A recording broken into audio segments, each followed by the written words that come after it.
Alhamdulillah wassalatu wassalamu ala Rasulillah nabiyina Muhammadin wa ala alihi wa ashabihi wa man wala. Asyhadu an la ilaha illallah wahdahu la syarikalah wa asyhadu anna Muhammadan abduhu wa rasuluhu amma ba'du.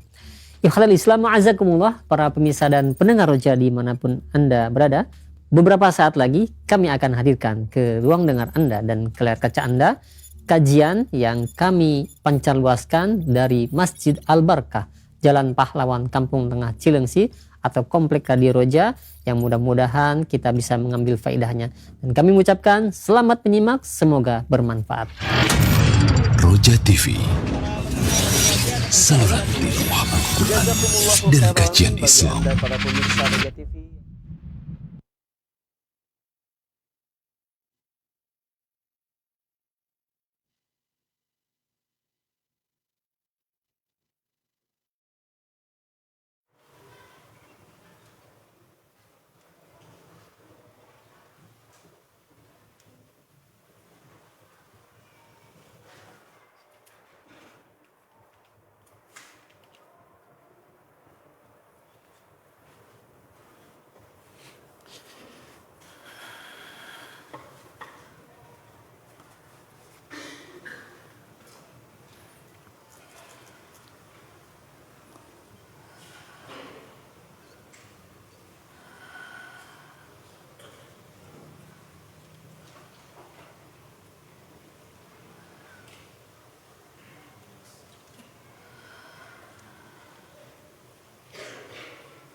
Bismillahirrahmanirrahim.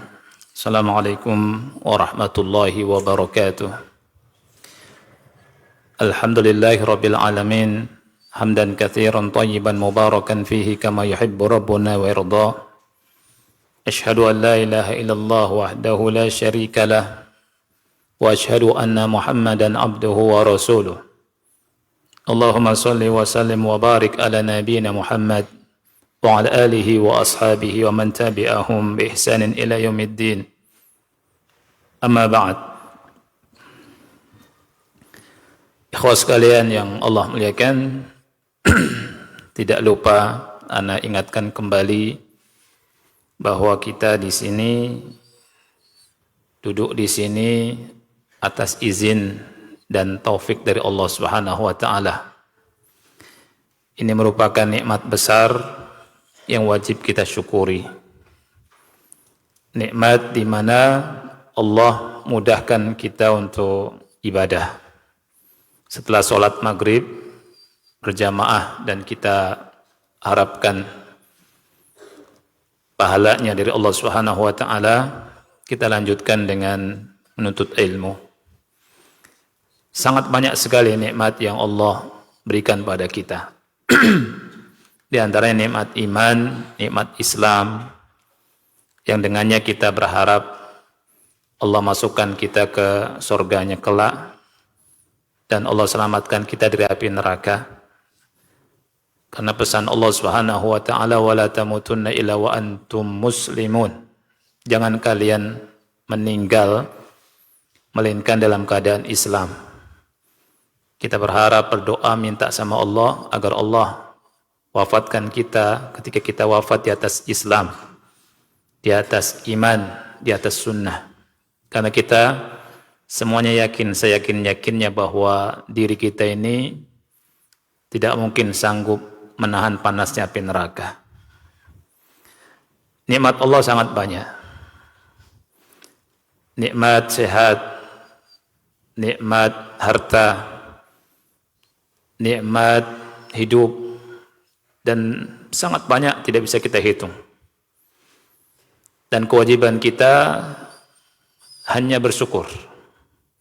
Dan dengan syukur Allah akan tambah nikmat.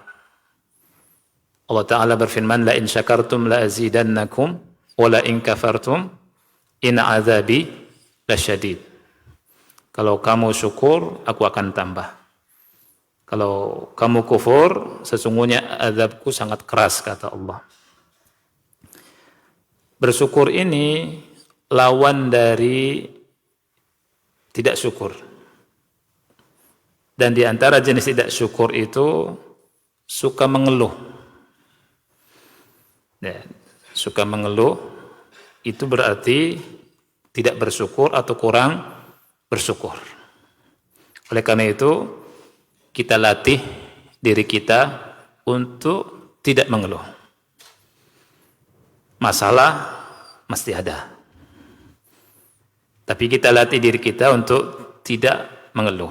Karena mengeluh itu, selain orang itu tidak bersyukur, itu akan menghilangkan berkah. Akan menghilangkan keberkahan. Oleh karena itu, ikhwanya Allah menjadikan kita berlatih untuk tidak mengeluh, supaya Allah kasih berkah. Apa dalilnya? Siapa yang tahu? Anda kasih contoh kisah Nabi Ibrahim dengan Nabi Ismail. Ketika Nabi Ismail sudah besar, punya istri, Nabi Ibrahim berkunjung ke rumah Nabi Ismail di Mekah. Ternyata tidak ketemu sama istrinya. Nabi Ismail lagi keluar, ada keperluan hajat. Ulama menjelaskan lagi berburu. Nyari nafkah, subhanallah. Seorang Nabi nyari nafkah.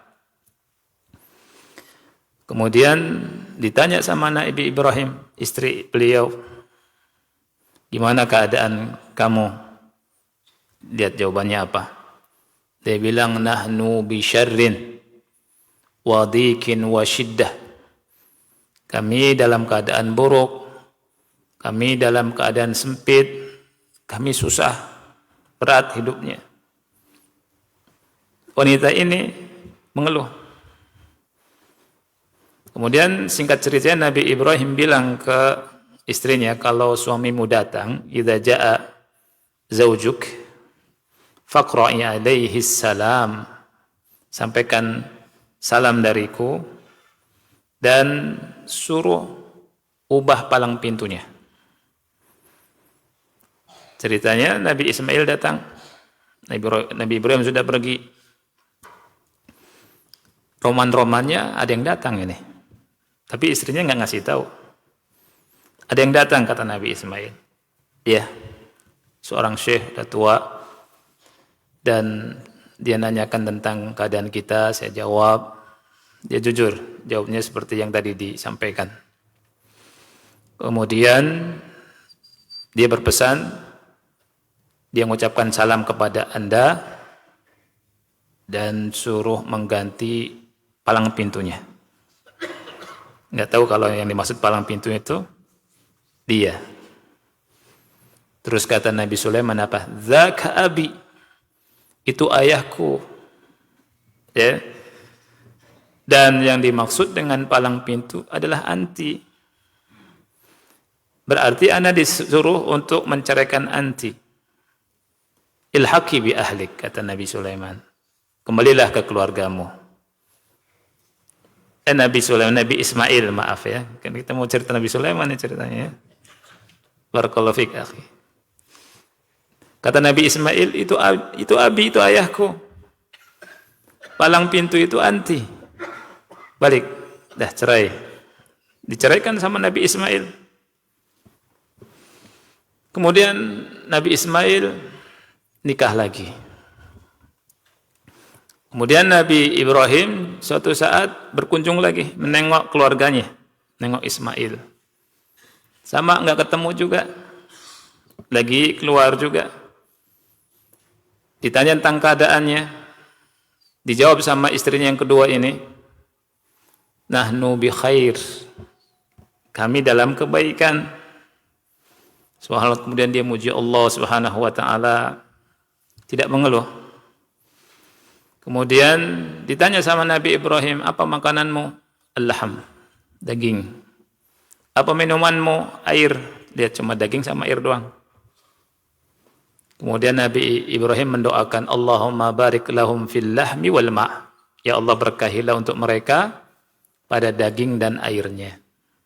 Sehingga kata ulama, orang Mekah itu kalau makan daging sama air doang, itu enggak masalah pada mereka.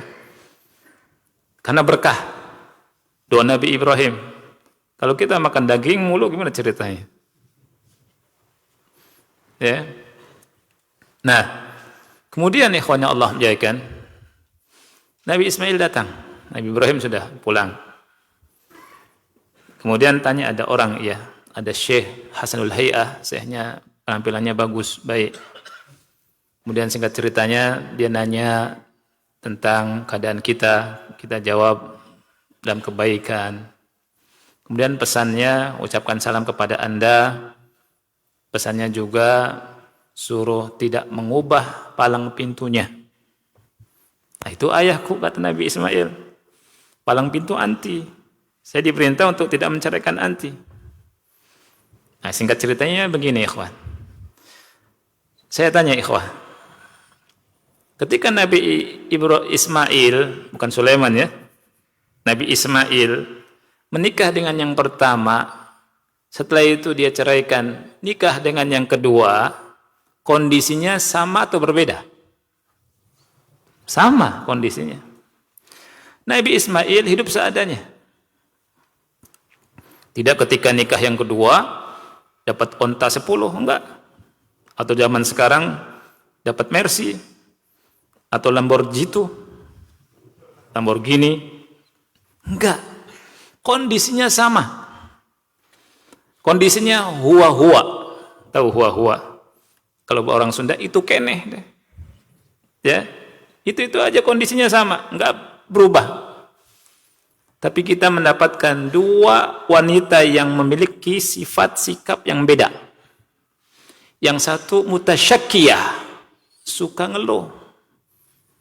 Yang satu pandai bersyukur, padahal dalam kondisi yang sama. Inilah manusia, ikhwah. Ya. Ada orang yang Masya Allah hidup seadanya bisa bersyukur dia. Berkah Allah kasih, Masya Allah. Rugi tidak wanita pertama? Rugi, diceraikan oleh manusia terbaik, yaitu Nabi Ismail alaihissalam. Yang nanti ketika meninggal di surga, para nabi dan para rasul kedudukannya sangat tinggi sekali. Rugi dunia akhirat. Berbeda dengan yang pandai bersyukur. Allah turunkan keberkahan. Nah, tugas kita, ikhwan yang Allah muliakan, belajar untuk tidak banyak mengeluh. Tidak mengeluh. Dengan tidak mengeluh, Allah kasih berkah. Dengan sering mengeluh, hilang berkah. La in syakartum la azidannakum wa la in kafartum inna azabi lasyadid. Ini muqaddimah untuk supaya kita ingat, supaya kita terus bersyukur sama Allah apapun keadaannya. Syukur sama Allah sudah. Ya kan? Terus jangan lupa ngaji. Terus talabul ilmi. Belajar sampai meninggal. Insyaallah berkah. Nah, pada pertemuan yang lalu kita bahas faedah yang pertama ya, di mana Nabi Sulaiman itu meninggal dan jin-jin itu nggak tahu kalau Nabi Sulaiman meninggal.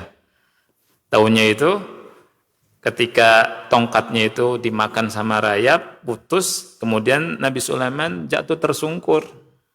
Di surat Saba ayat 14, Allah berfirman, "Falamma qadayna 'alaihi al-mauta ma dallahum 'ala mautihi illa dabbatul ardi ta'kulu min sa'atah." Ketika kami putuskan kematian atasnya, tidak ada yang menunjukkan kematiannya melainkan binatang dabatul ard, artinya rayap yang memakan tongkatnya. Falamma kharra, ketika Nabi Sulaiman jatuh tersungkur, tabayyanatil jin baru sadar.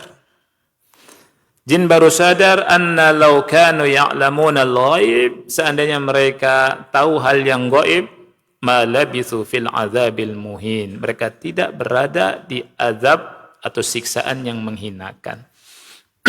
Ini menunjukkan bahwa jin tidak tahu hal yang gaib. Nanti kita akan bahas juga.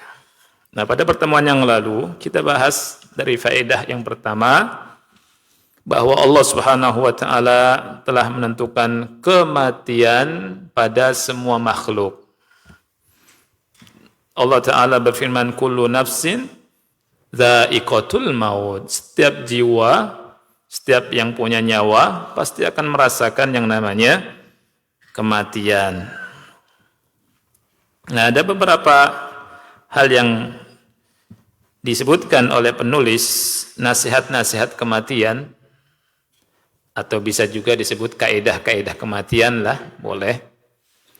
Yang pertama, annal mauta sayatika baghtatan fi waqtin la yakhturu laka ala bal. Bahwa kematian itu akan mendatangimu tiba-tiba. Ada enggak dikasih tahu dulu, Anda nanti matinya sebulan lagi? Ada enggak? Anda matinya 10 tahun lagi? Atau nanti malam? Waduh, serem ya. Enggak ada kan? Mati tiba-tiba, baghtah. Fi waqtin la yakhturu laka ala bal. Di waktu yang tidak pernah terpikirkan dalam pikiran. Ini sudah kita bahas ya. Kemudian yang kedua, kun ala yakin tam bi anna al-mauta la yamna'uhu jahun wala sultan wala husun. Kun ala yakin, artinya yakinlah dengan keyakinan yang sempurna bahwa kematian itu tidak ada yang bisa menghalanginya. Baik itu kewibawaan orang, baik itu kerajaan, kekuasaan, atau tembok atau dinding yang kuat, nggak bisa. Pasti nembus. Antum pernah baca hadis tentang kematian Nabi Daud alaihissalam? Siapa yang pernah baca? Ya. Nabi Daud ketika meninggalnya itu, bapaknya Nabi Sulaiman, ketika meninggalnya Nabi Daud itu dalam keadaan sehat walafiat, ya, belum tua juga, dan beliau di hari itu melakukan aktivitas seperti biasanya. Beliau keluar rumah, pintu-pintunya ditutup. Karena Nabi Sulaiman, kata Rasul, pencemburu sekali. Sehingga tidak ada yang masuk menemui keluarganya satu pun. Kemudian datanglah malaikatul maut. Masuk malakul maut, malaikat mencabut nyawa di rumahnya. Istrinya ketika memeriksa rumahnya, kok ada orang di tengah rumah. Jadi malakul maut itu merubah dirinya jadi manusia waktu itu. Kemudian istrinya Nabi Daud bertanya kepada orang-orang yang di rumah, yang mungkin pembantunya, kata ulama, ya, siapa dia? Ya, karena tiba-tiba orang datang. Nah, kemudian Nabi Daud datang. Nabi Daud tanya, man anta, siapa engkau? Ya, siapa engkau? Kata malaikat tersebut, aku adalah seseorang yang tidak pernah takut kepada para raja. Aku orang yang tidak pernah takut kepada para raja, dan tidak ada yang bisa menghalangiku. Subhanallah. Nabi Daud ini seorang raja yang luar biasa, akhi. Dia tahu sifat ini, oh malakul maut. Langsung, anta berarti malakul maut. Kemudian Nabi Daud bilang, marhaban bi amrillah. Selamat datang dengan perintah Allah. Akhirnya diwafatkan di situ. Itu raja yang luar biasa saja, meninggal juga. Nah, bapak dari Nabi Ismail. Kemudian kerajaannya diwarisi oleh Nabi Ismail Nabi Sulaiman. La haula wala quwwata illa billah. Ya, Nabi Sulaiman. Bagus antum kasih tahu ya. Libat-libat ini ceritanya gimana ya. Bapak dari Nabi Sulaiman alaihi assalam. Ya, tapi ada hikmahnya, akhi. Hikmahnya berarti antum enggak ngantuk.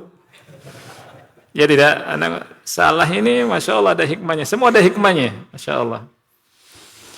Baik, itulah kematian. Nggak bisa dihalangi, akhi. Dengan apapun nggak bisa dihalangi. Kalau saatnya meninggal, meninggal sudah orang. Dan baktatan, gitu. Kemudian yang ketiga, yang kemarin kita bahas, summa tadzakkar anna lil mauti sakarat. Ingat bahwa kematian itu ada sakaratnya. Kalau bahasa Indonesianya sekarat, sekaratul maut. Dan Rasul pernah berkata, la ilaha illallah, inna lil mauti sakarat, kata Rasul. Rasul sampai berkata demikian. La ilaha illallah, kata Rasul, sesungguhnya kematian itu ada sekaratnya.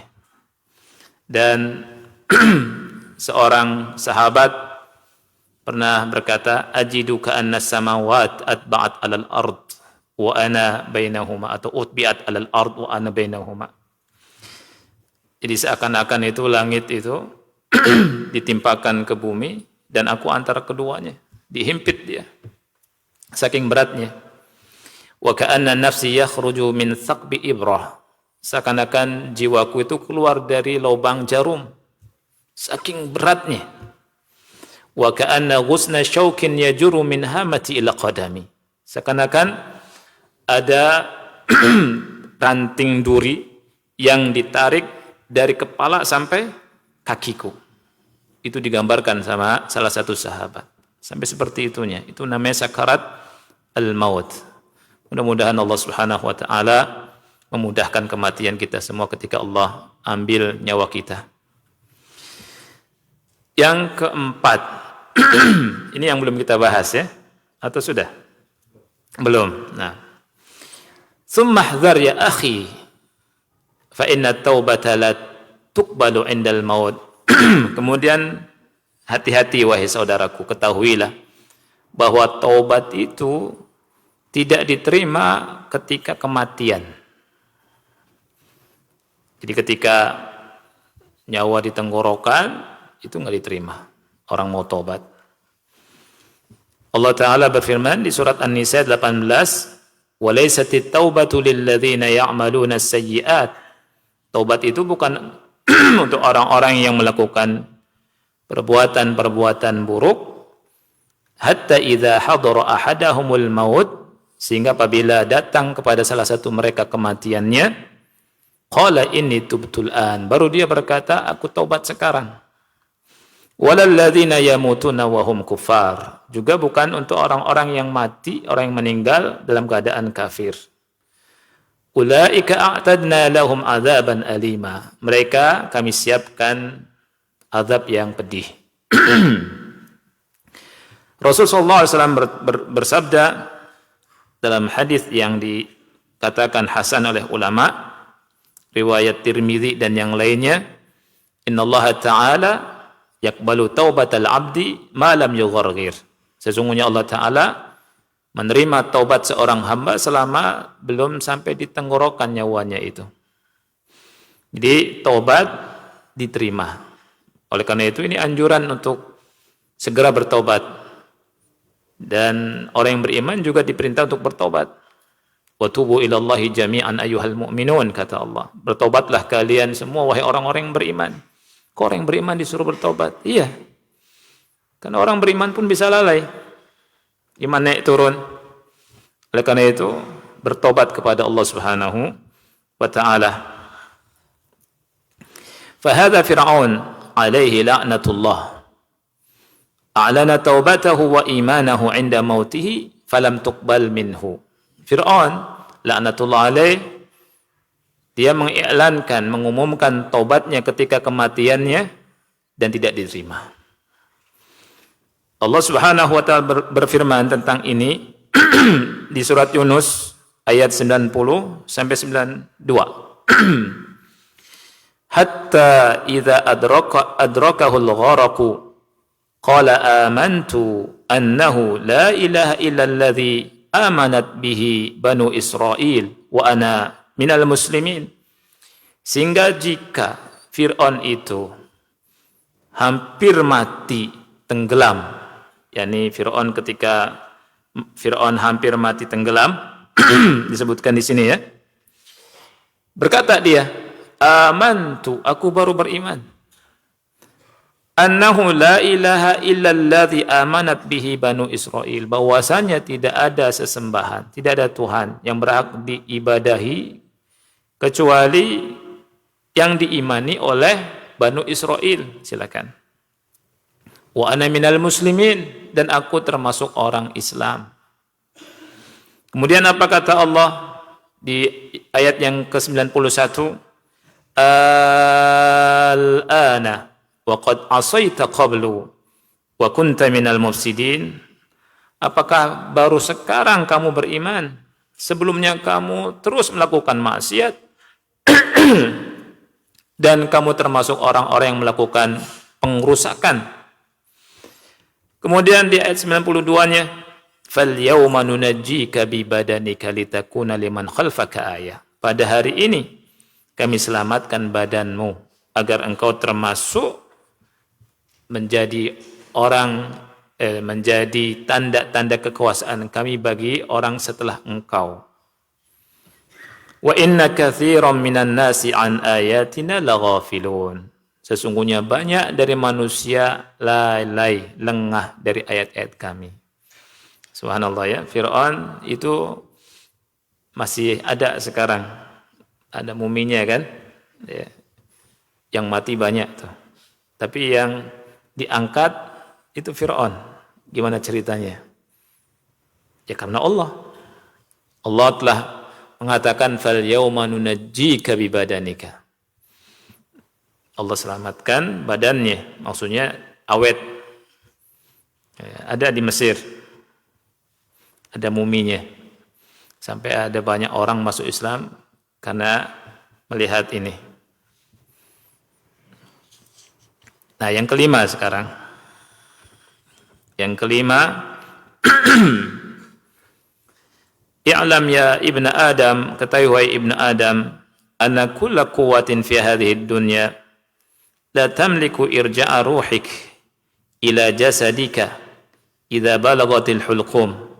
Thumma inna nas inda tulu'ir ruh salasat asnaf. Atau salasat asnaf, betul.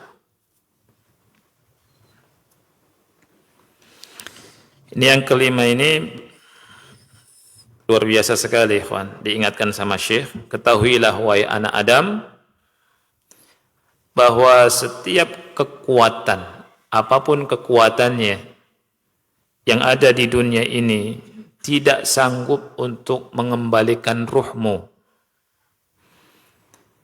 Sekali lagi, semua kekuatan yang ada di dunia ini tidak bisa mengembalikan ruhmu ke jasadmu apabila sudah sampai ke kerongkongan. Kemudian manusia itu terbagi tiga ketika rohnya itu sudah sampai ke kerongkongan. Dan ini Allah Ta'ala firmankan di surat Al-Waqi'ah, ya, bisa antum lihat ayat ke-83 sampai 96, kita baca baik-baik. Allah berfirman, "Falaula idza balaghatil hulqum." Kalau begitu, mengapa kamu tidak menahan nyawa ketika telah sampai di kerongkongan? Lihat Allah berfirman demikian, "Falaula idza balaghatil hulqum." Kenapa kamu tidak bisa menahan nyawa roh ketika roh itu sampai di kerongkongan? Ada nggak yang bisa nahan itu? Nggak ada. Sehebat apapun orang, sepintar apapun orang, ya, secanggih apapun alat, nggak ada. Kemudian Allah berfirman, wa antum hina idzin tanzurun. Padahal kamu saat itu melihat orang yang sedang sekarat. Kita semua itu melihat orang sekarat. Tapi nggak bisa kita juga nahan rohnya. Kalau bisa nahan sih enak. Ya kan? Bapak kita yang kita cintai, emak kita, jangan mati dulu. Kita tahan. Bisa nggak kita begitu? Enggak ada. Allah bilang wa antum hina idzin tanzurun. Kalian saat itu melihat orang yang sedang sekarat. Wa nahnu aqrabu ilaihi minkum walakin la tubsirun. Dan kami, kata Allah, lebih dekat kepada orang yang sekarat itu daripada kalian. Akan tetapi kamu enggak ngelihat. Ini kata Allah Subhanahu wa taala. Kemudian di ayat yang ke-86 Allah taala berfirman,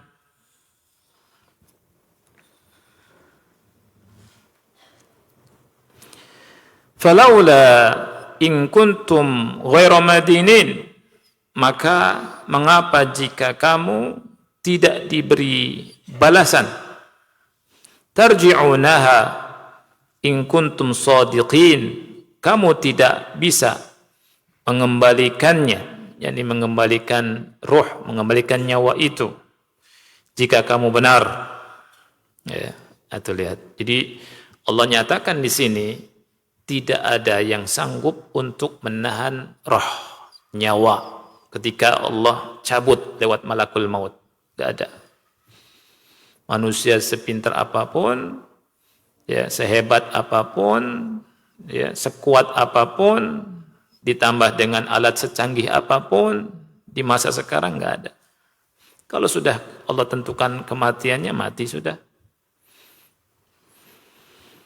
Kemudian kita lihat pembagian manusia. Ada 3 di sini. Fa amma in kana minal muqarrabin. Fa amma in kana minal muqarrabin. Kata Allah Subhanahu wa taala. Maka adapun jika orang yang meninggal itu termasuk orang-orang yang didekatkan, minal muqarrabin.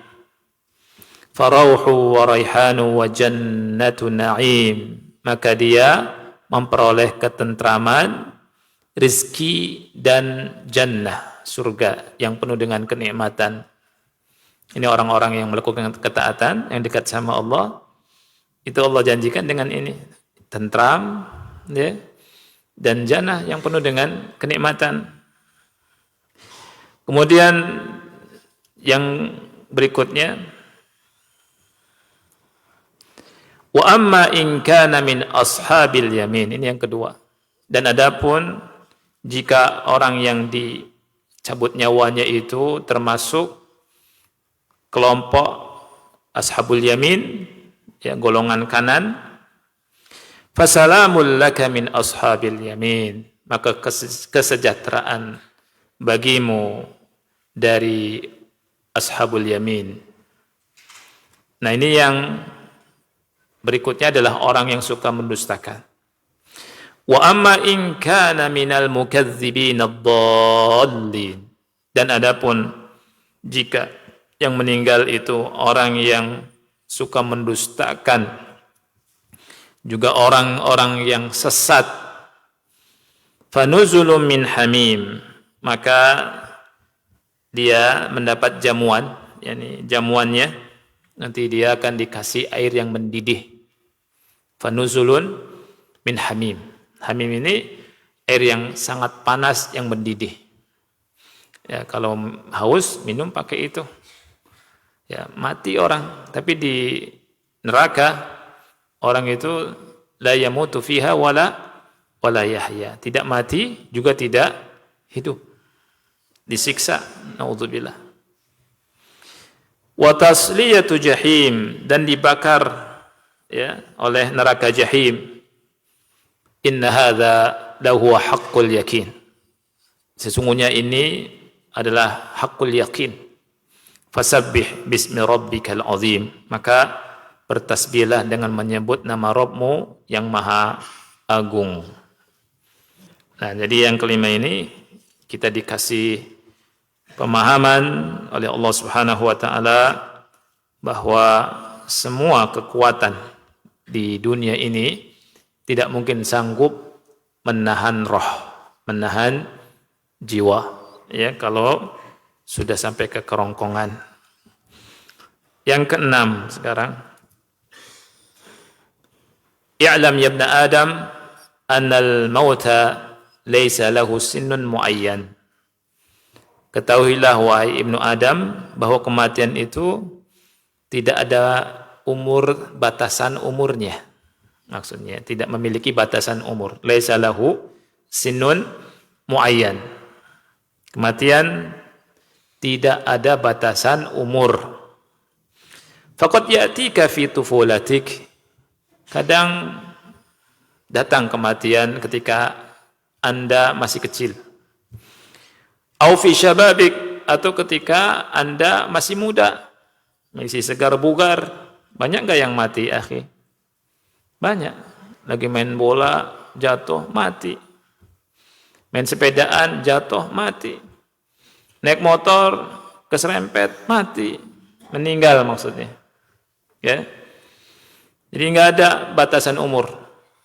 Faqad ya'tika fi tufulatik aw syababik aw fi haramik. Kadang mati dalam keadaan ketika sudah tua. Allah Ta'ala berfirman di surat Al-A'raf ayat ke-34, "Walikulli ummatin ajal." Kata Allah, setiap umat itu memiliki batas waktunya, memiliki ajalnya. Fa'idha ja'a ajaluhum, kalau datang ajal mereka, la yastakhiruna sa'atan, mereka tidak bisa meminta untuk ditunda sesaat pun. Wala yastaqdimun, dan tidak bisa meminta percepatan sesaat pun. Enggak bisa diakhirkan, tidak bisa ditunda. Itu kematian. Ya. Kalau misal orang mau tabrakan, kadang berhenti dulu, berhenti. Karena belum saatnya meninggal, kata Syekh Utsaimin rahimahullah. Kemudian setelah itu glosor dua-duanya, jebret, mati.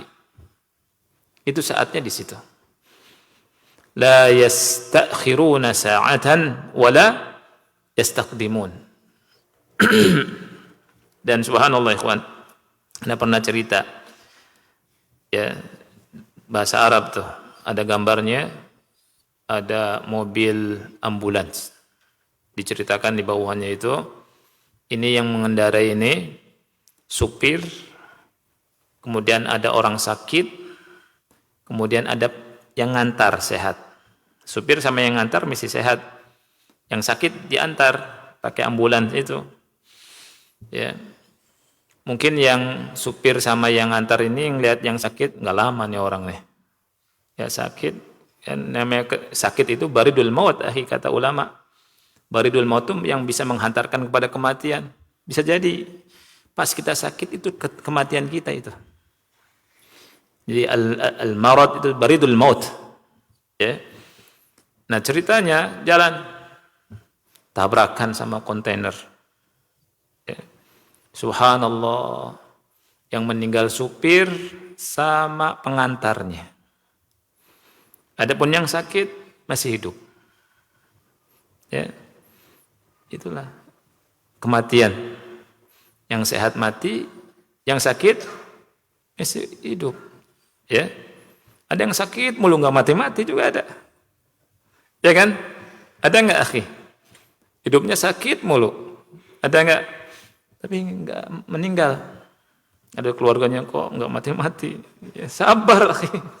Malas berobat, ya. Nah, tapi yang sehat meninggal, subhanallah. Nah, itu. Inilah yani kaidah-kaidah kematian ini. Nah, kita sekarang masuk ke faedah yang kedua. Ya, faedah kedua. Ini penting faedah yang kedua nih. Termasuk akidah ini yang kedua ini. Ini perlu kita ketahui. La ya'lamul ghaiba illallah. Walaupun kita sering dengar, kita ulang-ulang dan kita kaji dasarnya dari Al-Quran dan hadis. Tidak ada yang tahu hal yang gaib kecuali Allah. Ini faedah yang kedua. Dan ini keyakinan akidah yang harus kita yakini. Hanya Allah saja yang tahu hal yang gaib. Kita tidak tahu. Dalilnya surat Saba ayat 14 tadi. Allah Ta'ala berfirman, "Falamma kharra tabayyanatil jin ketika Nabi Sulaiman jatuh tersungkur, jin baru nyadar. An law kanu ya'lamuna al-ghaib, seandainya mereka tahu hal yang gaib, ma labithu fil azabil muhin, niscaya mereka tidak berada di azab yang menghinakan. Nah, jin dari sini tahu hal yang gaib tidak, ikhwan? Tidak tahu. Padahal kan lama Nabi Sulaiman berdiri megang tongkat itu. Sampai dimakan rayap kan tongkatnya. Kan dimakan rayap kan bukan waktu yang sebentar. Sudah mati lama. Tapi jin itu enggak tahu kalau Nabi Sulaiman sudah meninggal. Tetap berada dalam aktivitas, dalam kerjaannya. Disebutkan dalam azab yang menghinakan. Nah itu. Disuruh untuk mengerjakan pekerjaan-pekerjaan nurut di depan Nabi Sulaiman alaihi salam. Enggak bisa bantah, enggak bisa nolak. Yang nundukkan siapa, ya ikhwan? Allah. Ya. Dan jin-jin ini enggak tahu yang gaib, perlu diketahui ini. Jin-jin itu tidak tahu hal yang gaib. Ya. Jadi enggak boleh ada di hati kita jin tahu yang gaib. Enggak boleh. Walaupun betul jin itu memiliki kekuatannya di atas rata-rata, di manusia ini nggak bisa memiliki kekuatan itu. Bisa terbang, tadi bisa memindahkan singgasana Ratu Bilqis, ya, bisa terbang ke sana kemari, itu jin. Tapi jin tidak tahu hal yang gaib. Ya. Kalau jin nggak tahu hal yang gaib, gimana anak buahnya? Tahu yang dimaksud anak buah yang saya maksud? Siapa? Dukun. Dukun-dukun itu enggak tahu hal yang gaib. Makanya aneh kalau ada orang ke dukun nanya ya tentang apa yang dia rasakan, apa yang dialami dari kehilangan duit misalkan atau kehilangan barang. Padahal kalau orang mau ngeprank dukun juga bisa sebenarnya, tapi jangan ya. Ngeprank dukun, Pak Dukun, saya punya duit hilang nih, berapa? Ya, sekian ratus juta. Oh, di sana. Tapi syaratnya begini. Pak Dukun, bohong, saya nggak punya duit kok. Pasti nggak tahu tuh. Tapi jangan ya. Jadi nggak tahu hal yang gaib, akhi. Baik. Kita lihat dalil yang lain, surat An-Naml ayat 65. Allah Ta'ala berfirman, "Qul la ya'lamu man fis samawati wal ardil ghaiba illallah." Katakanlah, tidak ada yang tahu siapapun yang di langit dan di bumi hal ghaib kecuali Allah saja. Nah, kecuali Allah saja yang tahu yang ghaib itu. Ayat yang lain, surat Al-An'am ayat 59. Ini ayat ajib, akhi. Al-An'am ayat 59 nih. Allah Ta'ala berfirman, "Wa indahu mafatihul ghaibi la ya'lamuha illahu." Dan di sisinya, artinya di sisi Allah saja, kunci-kunci kegaiban. Tidak ada yang tahu kecuali Dia. Dari sini kita bisa mengambil pelajaran kalau ada yang ngaku-ngaku tahu hal yang gaib, bohong, dan wajib untuk kita tidak percaya, wajib untuk tidak mempercayainya. Kemudian kalau antum melihat lanjutan ayat ini, wa ya'lamu ma fil barri wal bahr. Allah tahu apa yang di daratan dan apa-apa saja yang di lautan. Para ulama menjelaskan tentang ayat ini. Allah tahu apa yang ada di daratan. Di daratan dari semutnya, dari serangganya, di bawah tanah, Allah tahu. Dari binatang-binatang kecilnya Allah tahu. Dan apa yang di lautan, dari pasirnya, dari ikan-ikannya, berbagai macam jenis ikan. Dari bebatuannya, dari tumbuh-tumbuhannya, Allah tahu. Subhanallah. Kemudian Allah bilang, "Wa ma tasqutu min waraqatin illa ya'lamuha." Tidak ada satupun daun yang jatuh dari tumbuhan, melainkan Allah mengetahuinya. Satu persatunya daun jatuh, Allah tahu, akhi. Subhanallah. Kemudian Allah bilang, wala habbatin fi dhulumatil ard. Tidak ada satu biji di kegelapan bumi. Ini jamak muannats salim ini atau mulhaq. Bukan satu, kegelapan bumi. Kata ulama apa? Kalau ada orang lemparkan benda sangat kecil di tengah lautan. Di tengah lautan di malam hari, di waktu hujan. Berapa kegelapan tuh? Dilemparkan di samudra, benda kecil masuk ke dalam samudra air sampai ke dasarnya. Berapa kegelapan? Gelapnya lumpur, gelapnya air yang dalam, gelapnya malam, ya kan?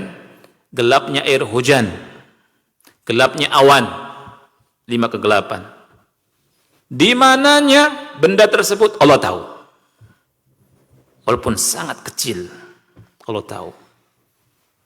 Makanya kita jangan macam-macam. Di sini kita lagi duduk, Allah tahu enggak? Tahu.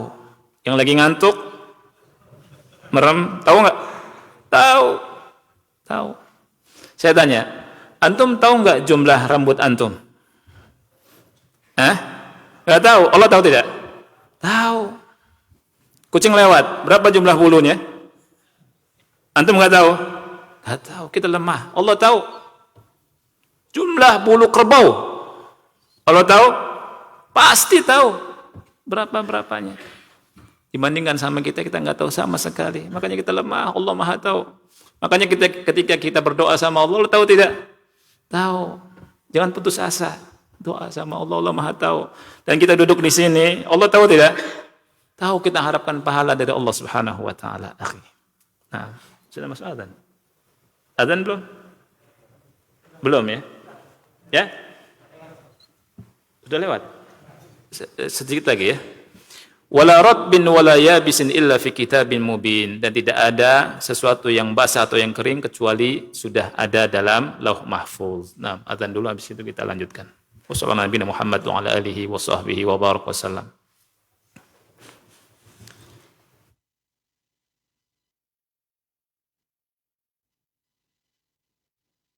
Ikhwatal Islam, untuk selanjutnya kita simak dikumandangkannya adzan untuk sholat Isya bagi daerah Jakarta dan sekitarnya.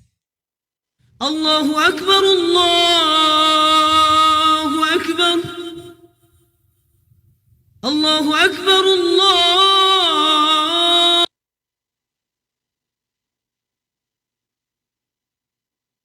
Allahu Akbar. أشهد أن لا إله إلا الله أشهد أن لا إله إلا الله أشهد أن محمدا رسول الله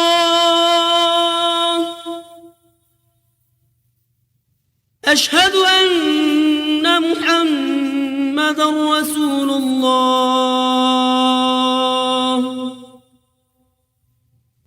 حي على الصلاة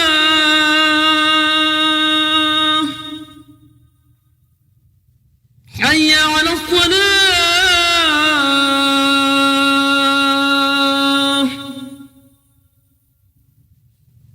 حي على الفلاح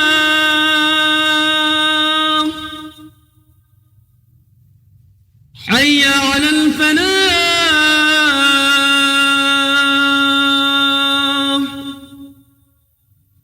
الله أكبر الله أكبر لا إله إلا الله.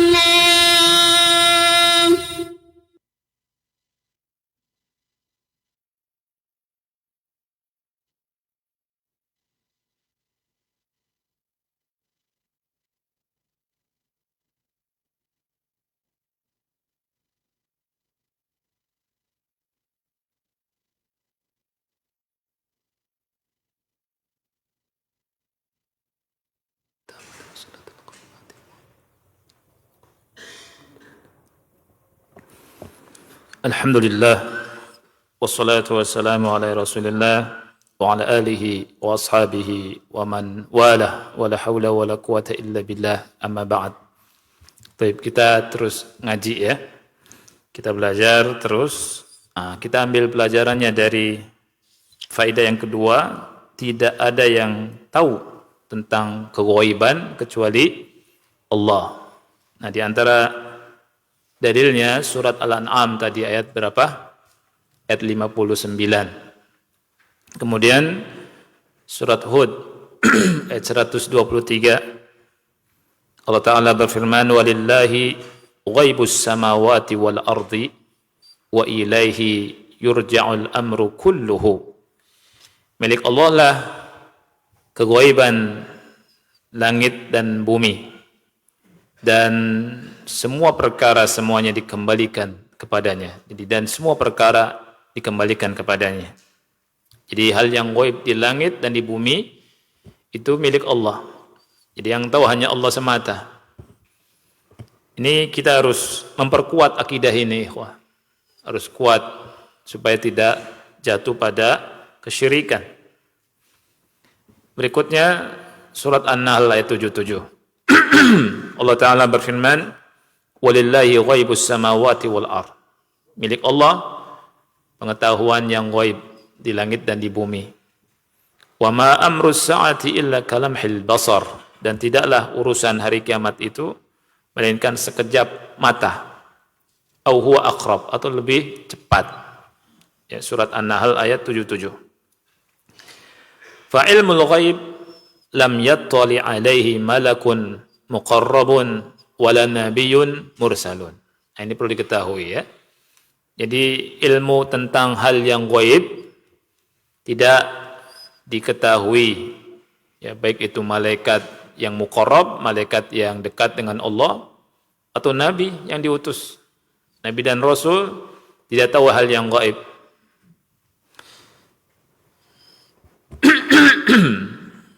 Fal malaikatu la ya'lamuna al-ghaib. Para malaikat enggak tahu hal yang gaib. Apalagi jin. Lihat. Malaikat saja tidak tahu hal yang gaib, apalagi jin. Makanya nanti kita bahas ada dua syubhat yang dibantah sama Syekh di sini. Syubhat tentang hal yang gaib. Berkaitan di antaranya tentang berkhidmah kepada katanya yang punya jin itu berkhidmah pada dirinya. Kalau istilah kitanya khodam. Ya, khodam. Jadi kamu jangan macam-macam sama saya loh. Kalau macam-macam saya bilang ke guru saya, nanti guru saya akan kirim 1000 khodam. Waduh. Waduh, takut orang. Ya. Khodam tuh. Khodam dari jin. Antum jangan ditipu, jangan mau ditipu sama yang begituan. Enggak ada itu. Ya. Cuma ilmu kebal. Ilmu kebal kan ada tuh. Ya kan? Ada orang Islam mau berjihad, latihan kebal dulu. Gimana ceritanya? Zaman Nabi enggak ada kebal-kebalan. Ya. Itu dari jin. Ya. Kemudian lidahnya digolok enggak mempan, ya. Kemudian tangan dibeset enggak mempan. Subhanallah. Saya yakin kalau sama salah satu di antara antum bisa itu mempan, pasti itu. Pasti. Saya punya kawan tapi sudah meninggal rahimahullah. Dia jualan golok. Goloknya, saya kalau beli golok sama beliau, tajam goloknya. Suatu saat ada yang nantang ceritanya, orang katanya kebal. Coba, nih, enggak mempan nih, gitu. Jangan, kata teman saya, jangan. Coba, kebal. Subhanallah. Tanggung jawab sendiri ya. Iya, tanggung jawab katanya. Ya sudah. Cuma digores sedikit aja, langsung ngucur darahnya. Ya. Jinnya kabur. Dia baca bismillah. Kaget dia, masuk rumah sakit, akhi. Itu. Jadi yang begitu itu bohong. Bohong. Ya. Jangan percaya. Itu. Anda punya guru juga, kalau ada yang bilang enggak mempan, datang. Kita baca bismillah, insyaallah bubar. Ya. Dan yang begitu-begitu akhi, ana dulu pernah jadi salah satu murid seseorang di Cirebon. Ana dari Cirebon. Jadi ana punya guru itu mendatangi beberapa orang yang matinya susah. Cerita ke ana. Karena punya susuk ini, punya itu. Oh, katanya matinya susah dulu tuh. Suruh bertobat, alhamdulillah. Ya. Jadi begitulah ikhwan. Jadi bagus kita ke sunnah. Dan ulama bilang gini, jin itu al-jin la yakhdumul ins, jin itu tidak berkhidmah kepada manusia kecuali kalau manusianya berkhidmah sama jin. Itu nanti ada dalilnya, nanti kita baca itu dalilnya. Jadi sekali lagi, jin tidak mau jadi khodamnya manusia kalau manusia itu ngasih imbalan dulu. Illa yakhdumuhu. Mesti itu ada timbal baliknya. Mesti. Ya. Makanya punya khodam 1000 dan seterusnya, enggak usah. Kan Nabi Sulaiman berdoa, Rabbik firli wahabli mulka la yambagi li ahadin min ba'di. Nabi ketika megang jin sampai lidahnya terasa dinginnya ke tangan beliau sallallahu alaihi wasallam, kalau kata beliau kalau enggak ingat doa Nabi Sulaiman, diikat itu jin. Diikat di mana? Di tiang-tiang masjid. Tapi Nabi sallallahu alaihi wasallam lepas karena ingat doanya Nabi Sulaiman. Nabi sallallahu alaihi wasallam mengajarkan demikian. Kenapa kita berbangga-bangga punya khodam? Ya, Anda bisa katakan yang bilang saya punya khodam 100, 150, 200, 1000 itu sesat, nyimpang. Ya, karena mesti ulama bilang jin itu tidak berkhidmah kepada Anda, melainkan Anda berkhidmah sama dia. Nanti kita bacakan. Waktunya sudah habis, nanti kita dari sini ya, dari malaikat itu enggak tahu hal yang gaib. Nanti dalilnya kita baca, samping terus kita akan lihat tentang jin. Jin tahu enggak nih hal yang gaib? Enggak, ya kan? Itu makanya harus tahu ilmunya supaya tidak menyimpang. Wallahu a'lam bishawab. Ini yang bisa kita bahas, ikhwan. Mudah-mudahan manfaat. Kita akhiri subhanakallahumma wa bihamdika asyhadu an la ilaha illa anta astaghfiruka wa atubu ilaik. Wassalamualaikum warahmatullahi wabarakatuh.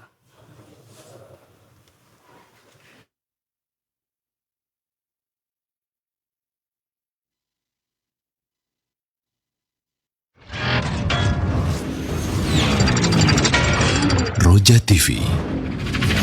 Demikianlah ikhwatal Islam, ma'azakumullah, para pemirsa dan pendengar Roja dimanapun Anda berada, kajian ilmiah yang telah kami hadirkan dan kami telah pancarluaskan dari Masjid Al-Barakah, Jalan Pahlawan, Kampung Tengah, Cilengsi.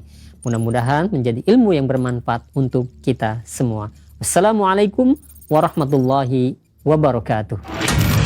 Roja TV. Salam dari Muhammad Quran dan kajian Islam.